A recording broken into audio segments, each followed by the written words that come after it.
foul trouble or get ejected or something like that. Yeah, but I'll see. I mean, obviously, if they're looking good, I will. But if not, I'll watch very careful tonight. Did you broach the subject yesterday with them? I did. And? They're playing tonight. You know. Because they want to? Because Yeah, they do. But you know, after that, we'll see. We have back-to-backs. I can tell you now, JJ's not playing tomorrow. You can go ahead. Just I don't want him playing in the back-to-back. I don't think that's wise. And then I'll evaluate everyone doing the game on what we'll do tomorrow. What's the latest on Danny Green? I think we're hoping he's going to practice Thursday or Friday. Would be the latest. Yeah, that is because the three because it'd be Thursday or Friday.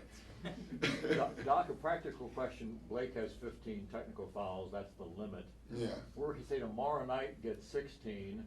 Yeah, so we won't play him. No, Tim Frank said that it doesn't matter if he gets one in the last game, won't affect the playoffs. Oh, okay, then we'll play him. It wouldn't carry over to next year? Well, we don't care about next year. Do we? I mean, really. Let him sit out the first game next year. I'm good with that. I just want to make Mike Smith look bad on TV. Doc, did Oklahoma City losing last night impact your decision to play anybody tonight? No, what Oklahoma City did last night was piss me off because Collison tried to take my son out. And so I called Perk to tell him to take Collison out, but they're on the same team, so that wouldn't work. No, it didn't. It didn't impact me at all. I'm worried about us. I'm not worried about them or where we're at or anything like that. What do you want out of these last two games? I love to win. I'd like most to stay healthy, you know. It's been interesting, Jay. I've never had this ending, like with all these days off and just, it's been, like in some ways it's been really good. In some ways I haven't liked it much because it just feels like we've been out of the fray for about a week and a half now, 2 weeks. And that's unusual going into the playoffs. So I just don't want to lose our rhythm. Like, you don't, the playoffs start is a whole new season and all that, but you do want to have some kind of rhythm going into it. You have not had a completely healthy team this entire season. If Yeah. you do it how will that be a big adjustment in terms of who plays and who doesn't? Or No, I think we know who would play. Yeah. I don't think it's that part's not that hard. The problem would be how well they play together because they haven't played together a lot. And that's not, the playoffs is not the place you want to be trying to find out, like, what's your best group. Having said that, if we are completely healthy, that would be exactly what we would have to do. And we'd have to do it quickly. Like, we'd have to figure it out quick, which, I think as a staff, we think we know, but because, certain combinations haven't played a lot, a case in point, the other night we had JJ, Jamal, and Chris on the floor at the same time. That is something we thought we might do a little bit, but we haven't done that a lot. And so, but listen, everybody has something, and, we deal with it. Doc, along those lines about resting guys and how you go about your rotation these last couple of games, do you have a point of reference from one of the particular seasons in Boston or your time as a player that you look back on and say, this is how I'm going to do it this time? Because no, I don't. I really don't. I think every team's different. The group of guys are different. It's just hard. This is a younger group than the group I had there. I remember Rondo and Perk, the young guys, they wanted to play. I know that. And Kevin and Paul and Ray. I mean, the last 7 games, 1 year, I think with 10 games left, they were talking about, we don't want to play at all the next 10, and you're like, that's ludicrous. But they literally they wanted to not play anymore. They wanted to rest, and so this group is different in that way. Did you have it as a player ever? We were never that good, no. No, and Mike Fratello was playing 40 minutes. We didn't do this in our day. I don't know when this started. So if someone could do the research, J.A., come on. I don't actually know when this all started, where all of a sudden you had to rest in games. I don't remember that. I loved playing when I was a player. I really did. I wanted to play. Does the thought of setting a franchise record for wins register at all with the team? Or It may. I don't know that.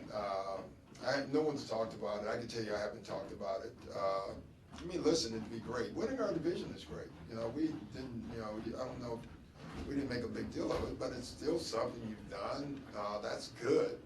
And, you know, breaking the franchise record is great, I guess. You know, that would be good, but I don't think it's that big of a deal. It probably is with a couple, you know, who knows?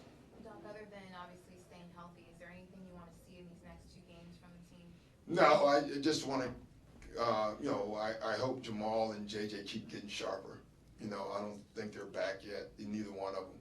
You know, I think they're playing, but I don't think they're near where they were before they went down. And so I guess those 2 guys, and then, you know, other than that, that's about it. Doc, you guys still have a chance to rise to number 2. Would that be a blessing because you get home court in the second round, or a curse because you say you're expecting to play Golden State and then you have to? No, I would take home court all day. I just don't want to do it where I'm doing it and then someone get injured, or someone's injured and you're playing. So, it'll all take care of itself. I'm not thinking about it a lot. Based on the injuries that the team's gotten over the season, are you worried in these last 2 games that really might not mean too much? How's the thought process as far as substitutions, worried about guys getting injured? Well, I don't know. I mean, again, I'm just going to watch them. If I think guys are playing the right way, they'll play. If I think they're playing not to get injured or something like that, then I'll probably take them out, because that's how you get injured. And listen, I could talk about wanting to win this game all day. Each player deals with these type of games individually, and I can't tell you how they're going to approach it. I wish I knew. I really don't know. And, you know, and I may make a wrong decision, take someone out that thought he was really into it, you know, but I'm going to do whatever I think is right for the team. There's a chance if you got the, So go ahead. if you got the 2 seeding, you could potentially face Dallas in the first round. Some people might say that would be the most favorable matchup. Is that? I don't think there is a favorable matchup in the West. I think every matchup is hard. So I've never heard of a team that wanted to play Dirk Nowitzki, you know, in the playoffs. You know, really, when you think about it, you know, the matchup we have now is brutal. You know, we got shot makers, which in the playoff series you don't really want to go up against, because at the end of a game, all playoff games are close and they have shot makers, and that's scary. If you played Dallas, it'd be the same thing. I mean, who wants to get in a 1-point game with the Dallas Mavericks? And they know every time on offense they're going to get a good shot, because Dirk Nowitzki is going to get a shot, and it's always going to be a good shot, because there's nothing you can do about it. So I don't think there is any easy ones. Thanks, guys.